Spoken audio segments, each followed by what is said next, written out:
Ma'am, ito po yung dati kong tambayan. Dito po ang mga kaklasmate ko dito lahat. Naglalaro kami dito, kung ano-ano. Tapos, Can watch all the things you do. Because the drugs never work, they gonna give you a smirk. Cause they got methods of keeping you clean.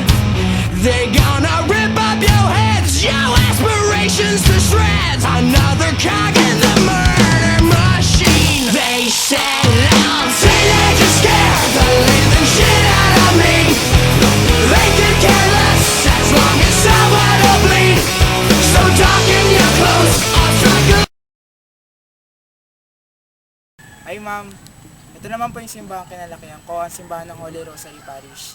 Dito rin po kung saan ako lumaki. Tara po. Kat? At dito naman po ako, mismo nabinyagan noong ika-25 ng December. Taon din po na kung kailan ako pinanganak. Dito po lahat tumakbo ang buhay Kristiyano ko bilang isang lector, isang commentator, bilang savio, bilang altar server, bilang choir member. Halos lahat po, dito po umikot ang buhay ko sa simbahan na to.